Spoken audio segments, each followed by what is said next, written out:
Assalamualaikum warahmatullahi wabarakatuh. Suaranya ternyata merdu. Terima kasih ibu semua. Alhamdulillah kita bisa dikasih kesehatan dan bisa berkumpul sama-sama di sini. Terus terang dengan saya diperkenalkan Kowe melalui Abang Rifat, Pak Rifat dan Ibu Rini, Bu Lili, juga Bu Natali. Itu sangat bermanfaat banget buat saya. Yang awalnya itu terus terang istri saya itu banyak keluhannya, yang hampir setiap hari itu saya harus sedih banget, nangis kan. Jangan gitu dong, kita ikut nangis. Jadi hampir setiap hari itu saya harus memastikan sebelah badan istri saya itu yang waktu itu terkena stroke harus berasa. Jadi setiap malam sebelum tidur saya harus pegang telapak kakinya karena saya nggak mau kecolongan kalau nanti tiba-tiba dia nggak berasa tengah malam ke kamar mandi tiba-tiba jatuh, itu yang saya nggak mau. Makanya saya setiap hari pastiin supaya kakinya itu berasa. Jadi hampir setiap hari saya selalu ngurutin. Kalau udah berasa saya pakein minyak kayu putih, langsung saya libet supaya tetap hangat gitu. Jadi seperti itu. Dan baru sedikit makan sudah mengeluh kolesterol, jadi sakit. Jadi seperti itu. Setelah berjalannya waktu, saya dipertemukan dengan Huawei ini. Alhamdulillah saya terapi istri saya kurang lebih sekitar 2 bulan, kurang lebihnya 2 bulan. Dan berjalannya waktu istri saya sudah normal, tapi sebelum memakai PMD itu istri saya itu sarafnya belum normal. Memang udah seperti ini tapi sering kambuh. Sebelum itu saya ketemu PMD. Kalau kambuhnya itu kalau di emosi setengah, begitu emosi setengah badan langsung narik semua. Mata narik. Emosinya karena nggak punya duit. Karena kan harus memilih pekerjaan atau memilih merawat istri. Karena merawat orang stroke itu nggak mudah, perlu kesabaran yang luar biasa, gitu. Dan harus kasih semangat. Jadi nggak bisa. Sebenarnya orang stroke itu melihat orang yang berjalan aja itu udah sedih. Jadi seakan-akan dia itu udah nggak bermanfaat hidupnya dia. Jadi seperti itu. Jadi gimana caranya saya istri saya itu bisa terus semangat. Jadi perlu pengorbanan dan akhirnya juga saya memang resign dari kerjaan saya. Jadi saya lebih memilih merawat istri. Setelah berjalannya waktu, istri saya masih sering kambuh dan kadang-kadang kalau ngelihat ada pengamen yang pakai topeng, dia kaget langsung narik, tangannya narik semua, mata narik ke atas, terus bibir juga narik, ngomong pelok. Jadi kalau emosi, kalau kaget ngelihat ondel-ondel atau topeng, ya begitu. Sama kadang kalau saya lagi bawa kendaraan tuh tiba-tiba tangannya melintir tanpa dia, ya itu mendadak kan kaget juga tuh.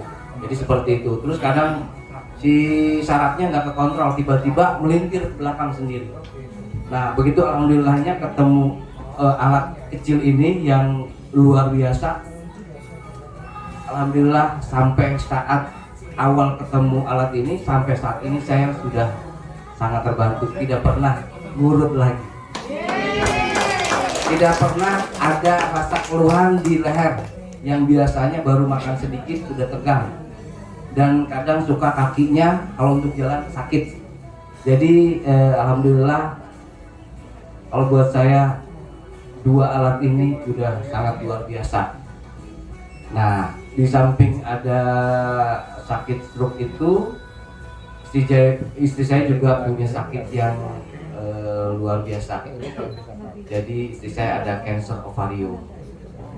Jadi untuk lebih jelasnya kan istri saya yang tahu rasanya apa gitu. Jadi lebih baik istri saya yang menjelaskan untuk masalah cancer. Ya, makasih sayang.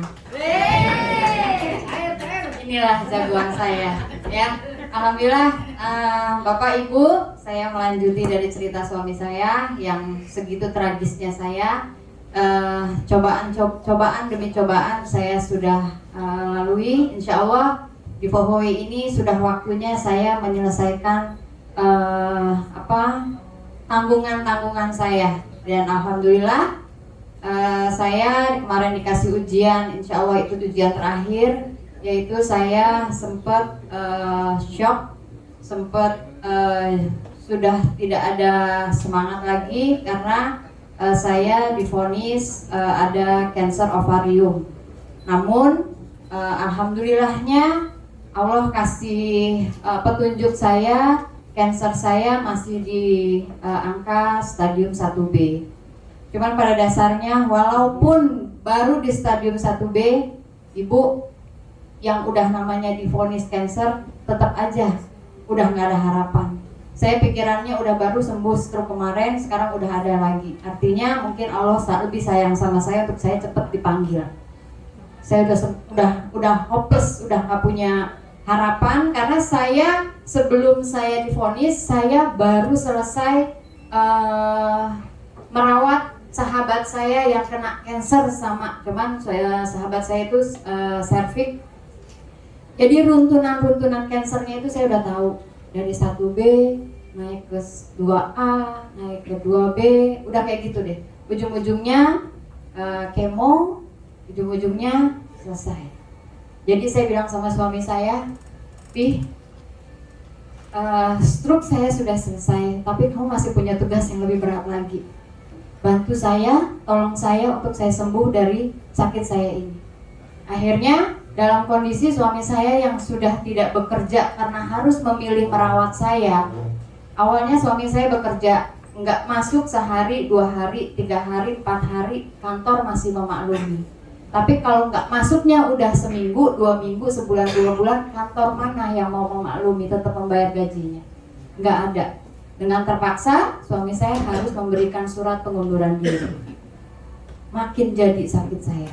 Yang tadinya saya nggak pernah breathing kuat, dengan kondisi seperti itu, akhirnya breathing saya lebih kuat lagi. Makin lemes saya. Akhirnya suami saya memutuskan, ya udah kita berobat, kita ikhtiar. Tapi saya bilang sama suami saya, kalau bisa aku nggak mau dibawa ke rumah sakit ya, karena kalau kamu bawa aku ke rumah sakit, ujung-ujungnya aku pasti kamu bawa ke makam nantinya. Walaupun sebenarnya ujungnya kita semuanya adanya di tanah, tapi saya berpikir tugas saya di dunia ini belum selesai. Saya masih banyak orang-orang yang membutuhkan saya. Karena banyak support dari saya, teman-teman saya, Rini terutama, tugas lu masih banyak, semangat. Ya, akhirnya saya sama suami saya bilang, kalau kamu sayang saya, bantu saya untuk saya berobat, bawa saya kemana yang membuat saya sehat. Akhirnya suami saya cari tahu di Google ya. Suami saya cari tahu di Google, ada satu klinik di Bandung yang klinik itu bisa mengobati orang sakit kanker, tapi dengan satu catatan, orang yang belum sama sekali kena medis. Kita berangkat ke sana, diperiksa, akhirnya dengan harapan yang tipis, dokter di sana bilang bisa sembuh asal ikut terapi di sini, minum obat selama 18 kali, nggak boleh putus. Kalau 1 kali putus, obat itu akan nggak ada efek apa-apa dan ibu, bapak harus ngulang lagi dari awal. Kalau dibilang minum obat saya kuat, yang saya nggak kuat biayanya. 1 kali saya harus nebus obat itu 36 juta. 36 juta. Akhirnya saya punya kendaraan, bilang saya punya rumah, lewat. Sampai di mana uang itu bisa selesai? Suami saya akhirnya udah, dia cuma nggak mau kelihatan bingung di depan saya. Dia cuma bilang, udah tenang, yang penting kamu fokus sama kesembuhan, aku biarin cari uang. Ternyata suami saya diam-diam pinjam duit mana-mana. Saya setiap berobat akhirnya bisa nebus obat, dan kebetulan itu di bulan Oktober mungkin ya, bulan Oktober, dan alhamdulillahnya di bulan Februari, kalau nggak salah Januari ya, Bu Lili tawarin saya, "Wi, ada alat bagus tapi katanya itu bagus buat cancer." Kalau nggak salah waktu itu di Indonesia ini baru turun 2 ya Bu Lili. Bu Lili bilang, "Ted, bawa alat ini, coba pakaiin buat Dewi." Dan alhamdulillah saya pakai alat ini kurang lebih sekitar 1 minggu, bleeding saya hilang, gak ada lagi. Ya, saya waktu lagi awalnya saya dikenalin sama Pak Rifat ini, sebenarnya saya juga udah memang saya udah nggak punya duit untuk berobat. Tapi kondisi saat itu saya tuh lagi benar-benar yang berjuang untuk saya mendapatkan uang, ya.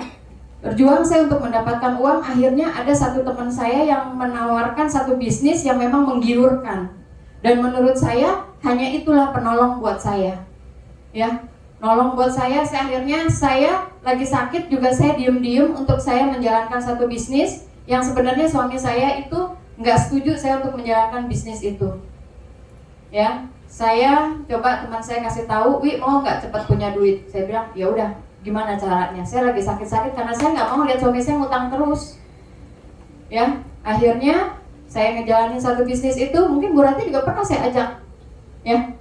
Bisnis, "Neng, ayo ada duit berapa, ntar bisa jadi berapa," ingat ya? Ya, itu akhirnya saya jalanin bisnis itu, dan Bang Rifat bilang, "Wi, ini saya nggak tengok bisnisnya, Bang, kalaupun gua beli ini gua nggak ngeliat bisnisnya karena gua lagi enak punya bisnis yang lebih banyak duitnya." Ya, saya jalanin sebulan, 2 bulan, akhirnya saya tergiur, dan suami saya bilang, "Udah nih, stop." Tapi saya nggak, akhirnya saya cari masak, ya.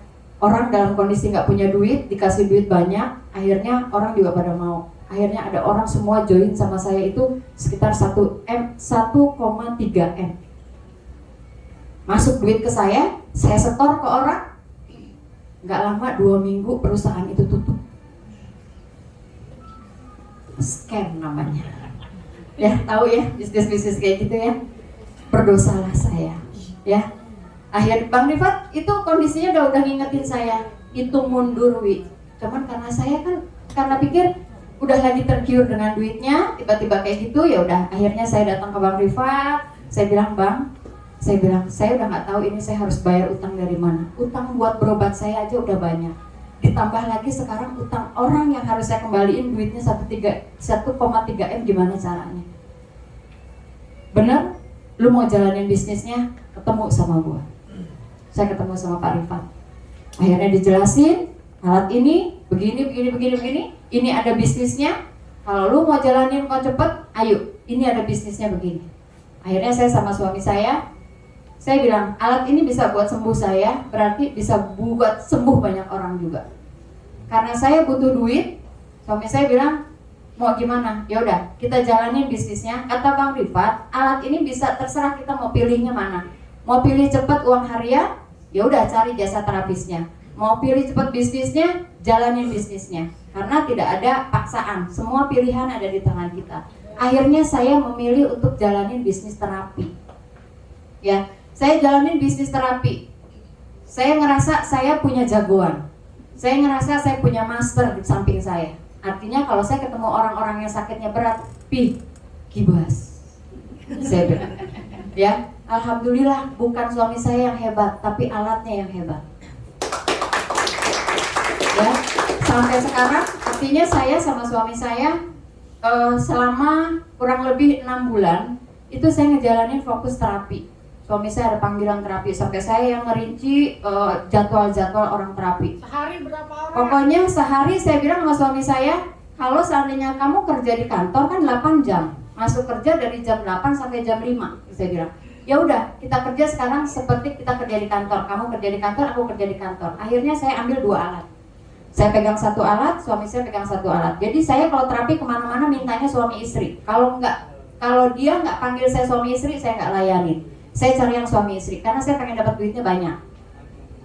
Jadi kondisinya saya waktu itu dalam sehari itu saya awalnya nggak ngasih harga, seikhlasnya. Cuman lama-lama orang udah keenakan, dia nanya, Bu Dewi tolong dong kasih saya harga supaya besok kalau saya panggil lagi atau saya panggil temen, jadi saya biar tahu ada harganya. Akhirnya saya bilang udah seikhlasnya aja, tapi tetap saya dikejar untuk saya kasih tarif. Ternyata ya udah, akhirnya saya dari amplop itu saya buka dan kurang lebih sekitar garis besarnya itu amplop itu isinya kurang lebih sekitar 300, 350, 500, 350, tapi 350 itu lebih banyak. Akhirnya dengan saya bilang putusin, ya udah Pi, sekarang 1 jamnya kita bikin 350.000. Ternyata saya bikin press list 350.000, dikasihnya bukan 350.000, ada yang ngasih 500, ada yang ngasih 1 juta. Saya bilang sama suami saya, dapat berapa kamu Pi? Ya udah kamu hitung aja. Suami saya buka dari pagi sampai sore itu dia dapatnya 8 juta, 9 juta. Ya, dari saya juga gitu, dapatnya 7 juta, 8 juta. Jadi saya satu hari sama suami saya aja udah kurang lebih 15 juta udah di kantong.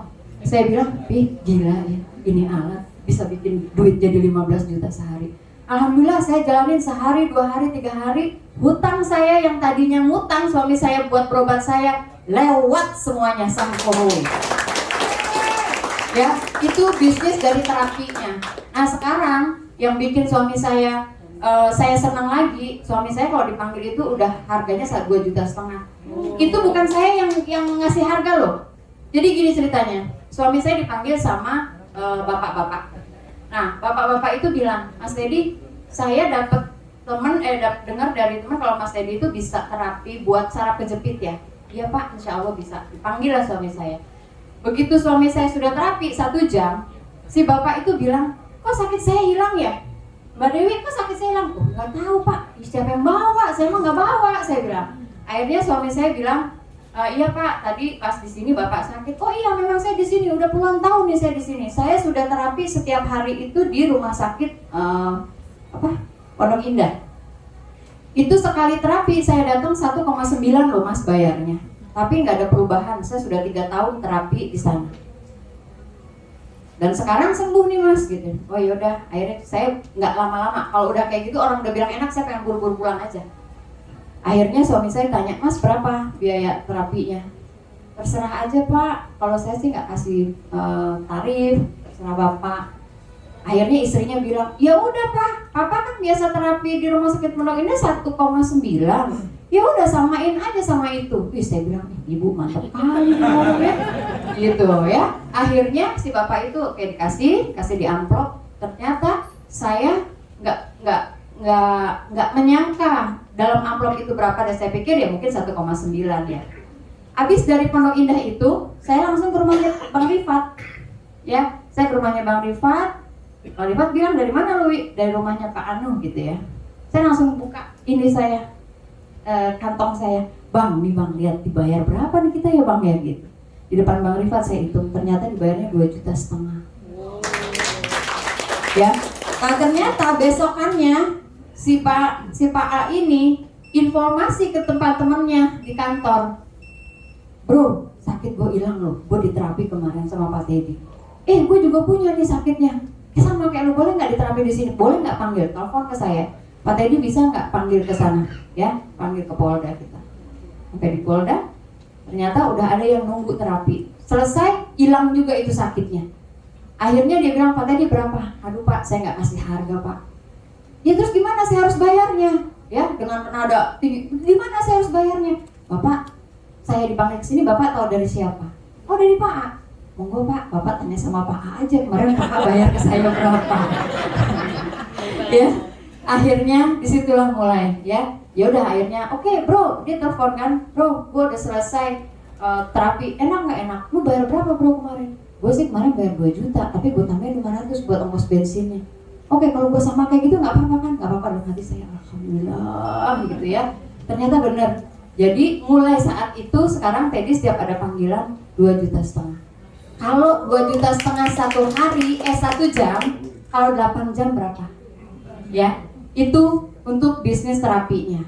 Dan ternyata saya sama suami juga nggak tinggal diem, karena setiap orang yang saya terapi itu selalu saya kasih edukasi bahwa yang bagus, yang hebat itu bukannya Teddy. Jadi suami saya terapi, saya yang menjelaskan. Ya, ternyata saya bilang yang bagus itu alatnya, Pak. Kalau Teddy datang ke sini tanpa alat juga nggak bakalan bisa apa-apa. Akhirnya Bapak harus punya, karena Bapak nggak bisa manggil Teddy lagi. Jadwal Teddy udah banyak, Pak, udah penuh. Jadi gimana, Bapak harus beli alatnya, karena Bapak harus terapi sendiri. Tapi kan nggak bisa terapi sendiri, kata Teddy. Bisa, Pak, di training nanti sama Teddy. Akhirnya Bapak itu beli, saya kasih tahu Pak Rifat closing, Pak Rifat closing, Bu Lili closing. Setiap saya terapi saya pasti selalu closing, karena saya bilang ini penting buat satu orang punya alat ini di rumah. Ya, setelah closing, akhirnya saya masih keenakan nih dengan uang terapi. Nggak taunya Pak Rifat itu WA ke saya, hari Jumat tuh nggak cairin bonus. Saya bilang, bonus apa, Bang? Ya bonus, lu kan jual alat, itu ada bonusnya. Dan ternyata saya bilang, berapa, Bang? Coba lu cek akun lu, bonusnya ada berapa. Awal itu saya dikasih ke Pak Rifat, bonusnya ada 20 juta ya, Bang. Saya bilang, loh, udah dapat dari terapi, terus saya bisa dapat bonus yang saya nggak sangka-sangka. Ngejual alat itu saya dapat duit gitu. Jadi kondisinya dari saat itu saya terapi, terus akhirnya saya dapat bonus. Akhirnya besokan lagi, saya hari Jumat tunggu lagi, ada bonus lagi nggak ya? Ada bonus lagi. Ternyata 20 juta kemarin belum habis. Pak Rifat tuh bilang, bonus cair. Kalau nggak salah kemarin saya di depannya Ratih ya, ada Bu Lili telepon saya ya, bonus cair dividen katanya, ada di depannya dia, gitu. Jadi saya pikir ini bisnis Pohowe itu kayak jenggot, Pak, Bu. Hari ini dicukur, ya, udah nunggu lagi, gitu. Jadi kondisi saya sama suami saya, dari alat ini, hutang saya yang harus menggantikan orang yang scam itu 1,3 M sudah lunas. Hutang saya untuk pengobatan saya sudah lunas. Jadi sekarang kalau dibilang bisnis mana yang hebat, saya lah orang nomor 1 yang bilang Pohowe. Ya, karena semuanya dibebas sama Pohowe. Bapak, Ibu nggak usah ragu. Yang memang belum tahu tentang Pohowe, ikutin alurnya, ikutin training leader-leadernya. Nggak ada seorang leader yang kepengen membernya itu nggak berhasil. Baik berhasil sehatnya, berhasil finansialnya. Saya yang sudah menyatakan di sini kalau bisnis Pohowe itu bukan bisnis kaleng-kaleng. Alhamdulillah, semua member di sini yang sudah menjalankan, nggak ada yang namanya kecewa sama Pohowe. Ya, nggak ada yang kecewa sama Pohowe. Ya, terima kasih Bu Lili, terima kasih Pak Rifat. Ini I love you, ini Bang Rifat, ya Allah. Aku tuh sebenarnya kalau depan Bang Rifat tuh udah nggak pengen nangis, kan kalau udah ngeliat mukanya Bang Rifat karena penyesalan. Waktu itu Bang Rifat ngajak saya tolak mentah-mentah. Ya, kasih tahu suruh nurut, iya, betul. Makanya saya bilang ikutin leader, ikutin arahan, karena bagaimanapun orang yang mengajak ibu bapak di sini adalah orang yang bertanggung jawab untuk kesembuhan dan kesuksesan bapak dan ibu di sini. Ya, nggak ada, kita sebagai apren nggak ada yang kepengen orang yang kita bawa itu gagal. Selama kita masih mau fokus, selama kita masih mau semangat dan ikutin arahan siapa orang yang membawa kita di sini, insya Allah saya yang akan menjadi jaminannya pasti sukses. Jangan ulangi, bukan kesalahan, menurut saya bukan kesalahan tapi kelalaian saya. 6 bulan saya menjalankan terapi, ternyata hasil bonus dari di luar terapinya itu lebih besar daripada bonus terapi. Nggak usah takut Bapak Ibu. Ya, kondisinya Pohowe itu benar-benar, apalagi kemarin kami sudah datang ke Cina, sudah melihat pabriknya, sudah melihat semua manajemennya dan semua yang ada di sana itu memang sudah luar biasa sekali. Udah nggak ada yang diraguin lagi. Insya Allah Bapak dan Ibu di sini sudah tidak ragu lagi. Cuman harus pesan saya, kosongkan gelas ketika kita ada di satu tempat. Ya, kosongkan gelas. Kayak saya juga gitu sama suami saya. Ya, ini Pohowe terapi ya. Saya bilang ini, saya kasih bocoran. Saya ngejalanin Pohowe ini, saya punya tiga titik uang di sini. 3 ya.